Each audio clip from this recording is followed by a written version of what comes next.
Pour quiconque nous écoute aujourd'hui, on va s'imaginer un instant le vaste hall de l'Union africaine à Addis Abeba. Ouais. Un endroit très institutionnel, quoi. C'est ça.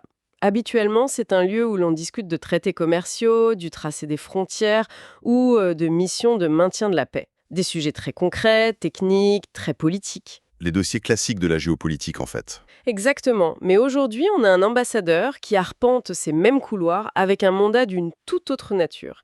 Il vient carrément négocier et même imposer une vision géopolitique en s'appuyant très officiellement sur l'annonce de la naissance du Christ noir. C'est vraiment un changement de paradigme total par rapport à ce qu'on a l'habitude de voir là-bas. Totalement. Et on a la chance d'avoir entre les mains un document stupéfiant.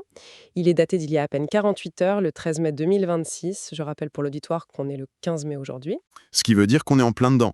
L'action se déroule en ce moment même. Voilà, c'est un texte officiel qui a été rédigé par le docteur Lohanga Konga-Jospin. Et ce document nous plonge au cœur d'une mission diplomatique et spirituelle fascinante.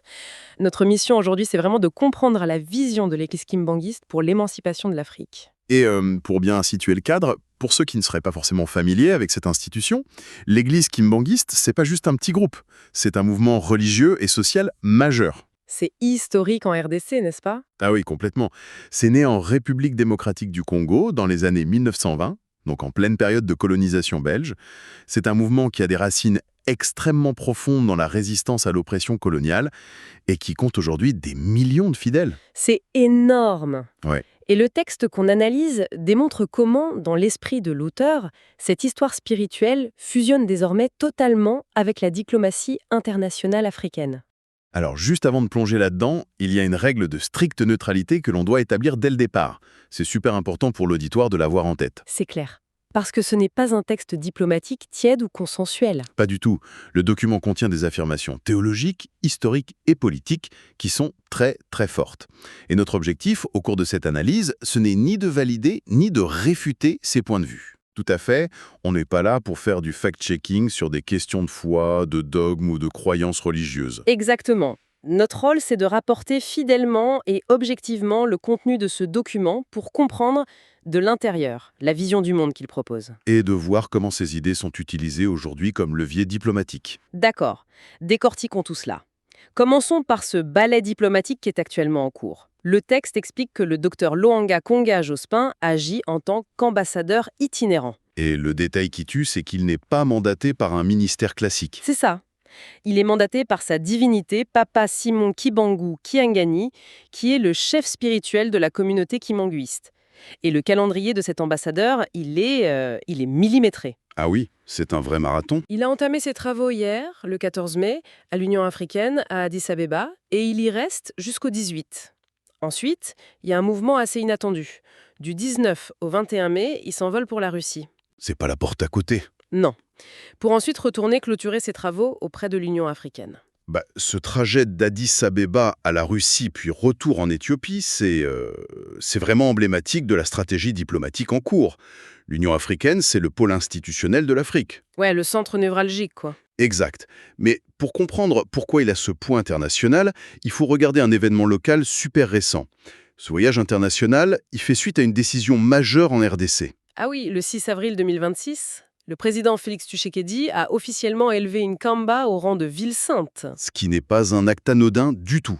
Surtout quand on se rappelle que ce même président, quand il était à la tête de l'Union africaine en 2021, il avait déjà consacré la date du 6 avril à la lutte de Papa Simon Kimbangu et à l'éveil de la conscience africaine. Donc il y a une vraie continuité politique. C'est ça.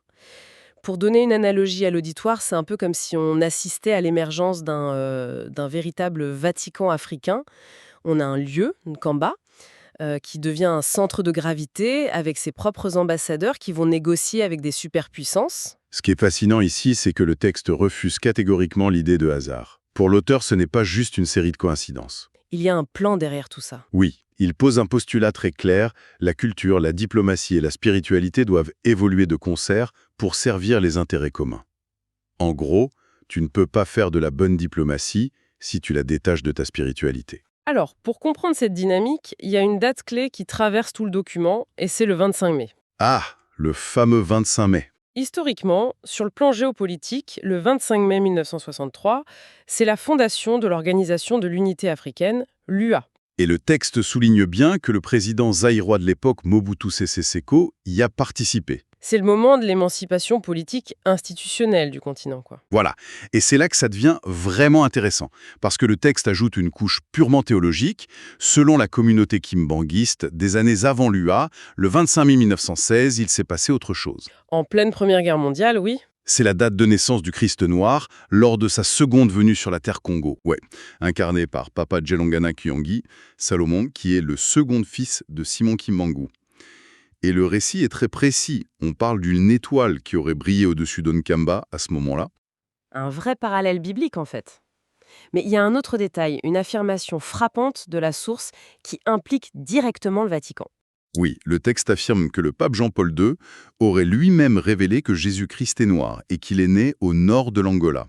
Attends, Jean-Paul II aurait fait cette révélation. C'est ce que soutient le document, oui.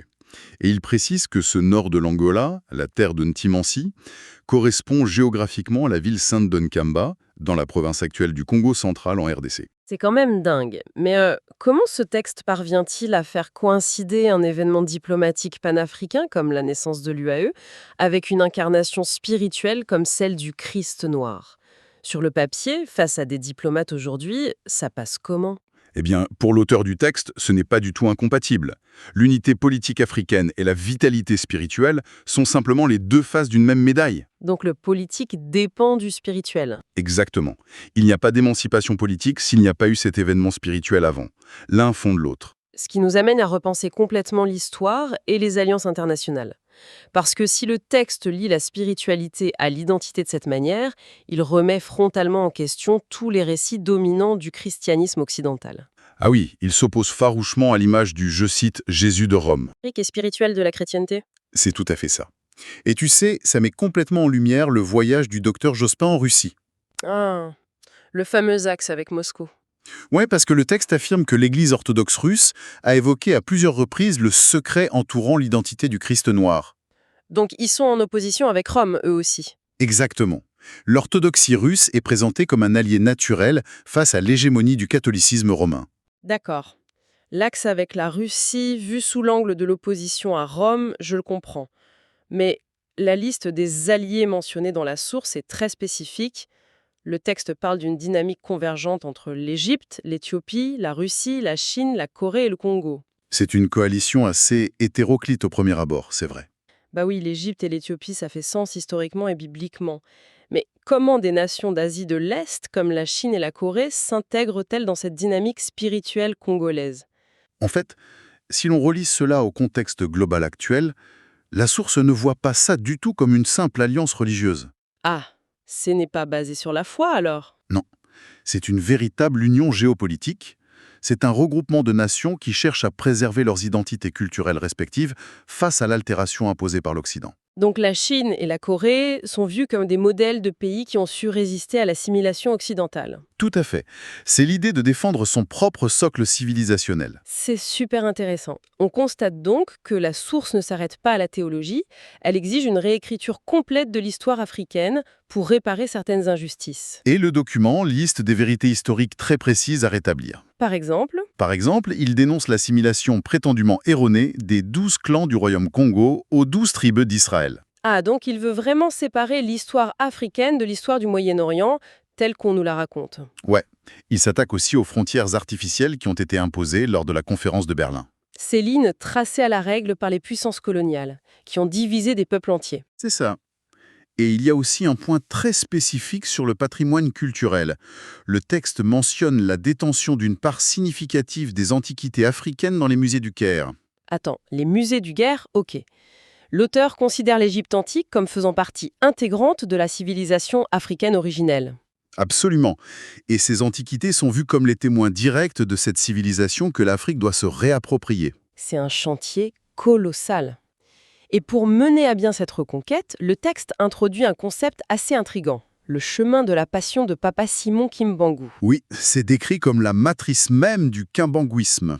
Mais ce qui m'a interpellée, c'est que le texte dit que ce chemin est censé accompagner le processus de décolonisation par toutes les voies possibles, terrestres, aériennes, maritimes, fluviales et ferroviaires. C'est une image très forte, tu ne trouves pas? Mais c'est surtout très surprenant de mélanger une notion de passion spirituelle avec des infrastructures de transport. Ça fonctionne comment en fait?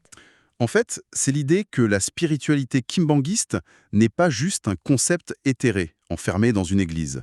C'est l'énergie même qui doit circuler à travers les infrastructures matérielles de l'Afrique pour permettre son développement. Donc une sorte d'ingénierie spirituelle? C'est exactement ça.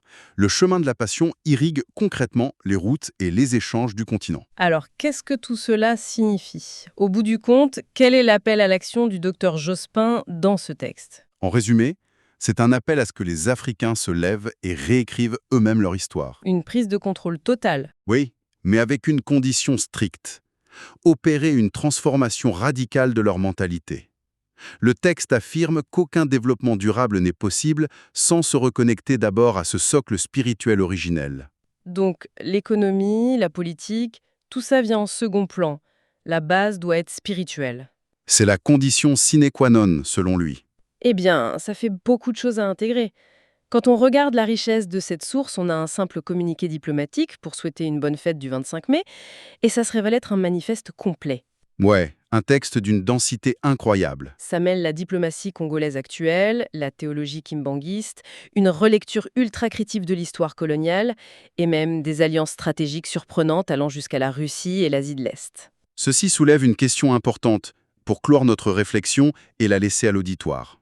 Je t'écoute. Si, comme le suggère ce document, le développement durable d'une nation est vraiment impossible sans un enracinement total dans sa spiritualité originelle, est-ce que la diplomatie mondiale de demain sera moins dictée par des accords économiques que par la quête d'une authenticité spirituelle? Waouh! C'est vrai que si les alliances commencent à se former sur des bases de souveraineté culturelle et théologique, ça change toutes les règles du jeu diplomatique qu'on connaît. C'est une vraie piste de réflexion pour quiconque souhaite creuser le sujet. Absolument. C'est là-dessus qu'on va se quitter. Merci pour tes éclairages sur cette mission diplomatique inédite. C'était un vrai plaisir d'analyser ça avec toi. Merci à toutes et à tous d'avoir suivi cette exploration en profondeur. Prenez le temps de digérer ces informations et à très bientôt pour une nouvelle analyse de vos sources Bliss. Au revoir à tous.